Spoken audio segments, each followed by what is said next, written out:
Assalamualaikum warahmatullahi wabarakatuh. Halo, saya Dandi Mehta Putra. Untuk sesi kali ini saya akan menjelaskan mengenai efek peledakan terhadap lereng.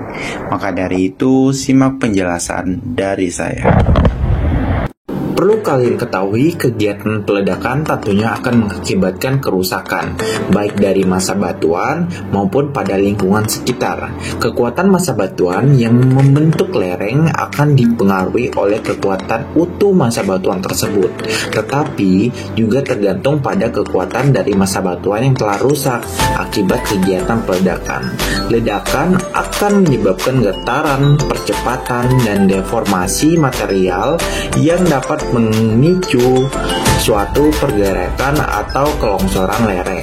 Ledakan memberikan dampak yang sangat besar bagi perancangan lereng. Sedangkan dalam kegiatan pengeboran ovar batuan dilakukan dengan cara pengeboran dan peledakan. Energi yang dihasilkan bahan peledak akan ditransmisikan ke dalam massa batuan, sehingga batuan tersebut terberaikan. Semakin tinggi energi peledak yang ditransmisikan ke dalam massa batuan, maka target peledakan akan dicapai, yaitu produksi energi, tingkat fragmentasi, reduksi diagram, kemudian ada juga terkait getaran reduksi, firok, air blast dapat diminimalkan. Namun pada kenyataan, selain memberikan efek hancur pada batuan, energi yang dihasilkan dari suatu operasi peledakan ini juga dapat menimbulkan efek yang kurang menguntungkan. Salah satunya adalah dengan menghasilkan getaran tanah atau permukaan. Salah satu efek buruk dari getaran tanah itu di lokasi penambangan adalah terganggunya kestabilan lereng tambang karena akan menambah gaya dorong lereng.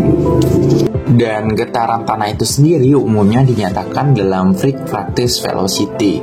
Getaran tanah yang dihasilkan tersebut sangat dipengaruhi oleh muatan bahan peledak maksimal per lubang dan jarak dari titik peledakan ke lokasi pengukuran atau pengamatan.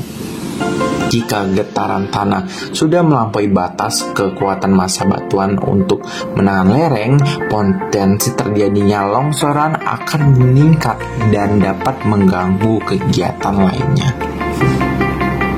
Kemudian kita masuk ke bagian faktor yang mempengaruhi kestabilan lereng. Nah, jadi faktor yang harus diperhatikan dalam menganalisis kemantapan suatu lereng adalah sebagai berikut. Menurut Made Astawa dan kawan-kawan tahun 2010. Yang pertama yaitu geometri lereng. Seperti orientasi atau arah dan kemiringan lereng, kemudian tinggi dan kemiringan tiap jenjang, dan lebar jenjang juga perlu diperhatikan. Nah, kenapa lereng yang terlalu tinggi akan mengakibatkan kondisi yang tidak stabil dan cenderung lebih mudah longsor. Demikian juga dengan sudut lereng yang mempunyai kemiringan yang besar dan menjadikan lereng kurang stabil. Yang kedua yaitu penyebaran batuan.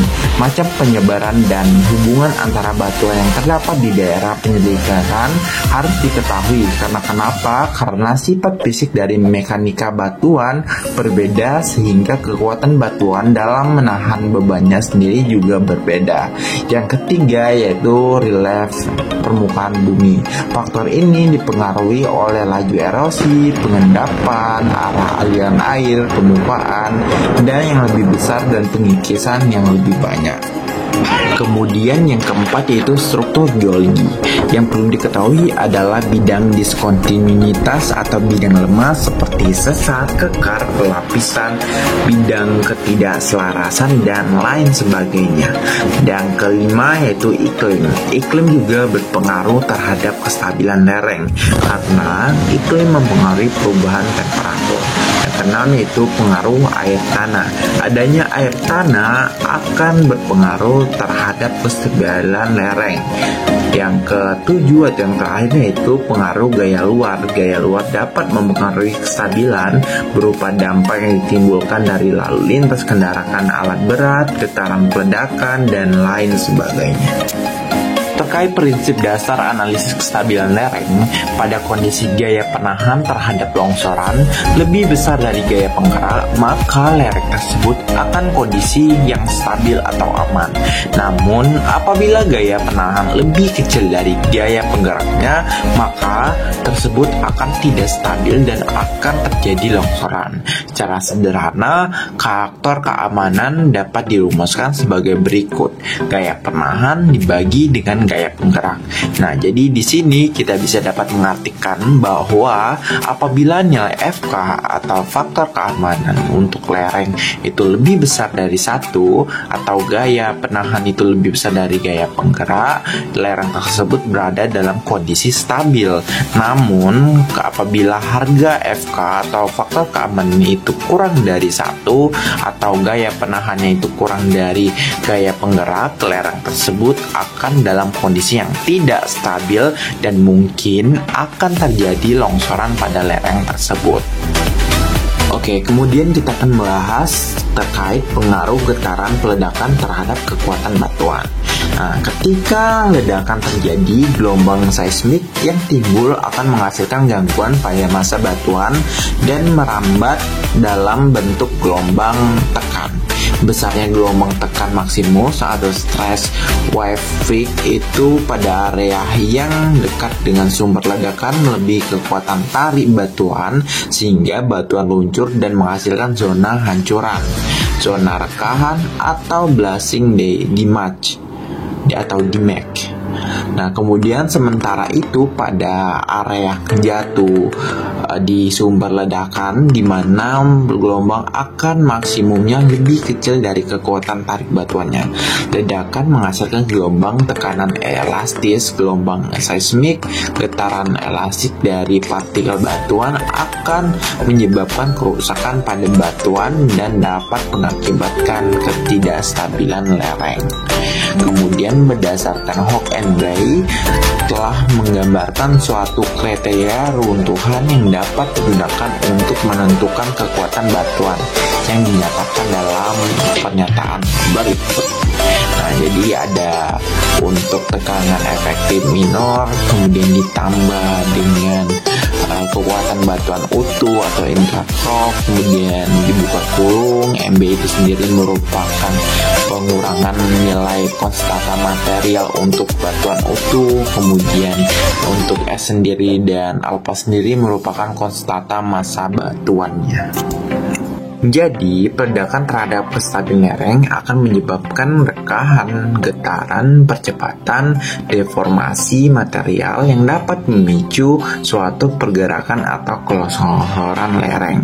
Ketika ledakan terjadi, gelombang seismik yang timbul akan merambat dalam gelombang tekan, sehingga pengaruh getaran tanah akibat kegiatan peledakan getaran tanah berdampak pada kestabilan lereng, karena getaran tanah dapat menambah gaya penggerak akibat percepatan horizontal.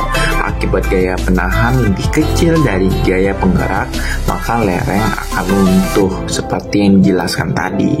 Kemudian getaran biasanya dinyatakan dalam VPV, kemudian VVA, kemudian VVD. Variabel ini dapat digunakan untuk mengukur kerusakan yang dapat dihasilkan oleh suatu kegiatan peledakan. Batas aman getaran tanah untuk bangunan menurut SNI adalah 5 mm per second. Sedangkan belum ada analisis atau belum ada nilai batas aman getaran tanah untuk kestabilan lereng. Nilai getaran tanah akibat peledakan yang relatif besar dikhawatirkan dapat memicu runtuhnya lereng tambang, baik itu lereng kerja ataupun lereng final, sehingga dapat membahayakan para pekerja tambang dan mengganggu aktivitas pertambangan. Oke teman-teman, itulah penjelasan dari saya terkait efek peledakan terhadap lereng. Semoga bermanfaat dan saya akhiri. Wassalamualaikum warahmatullahi wabarakatuh.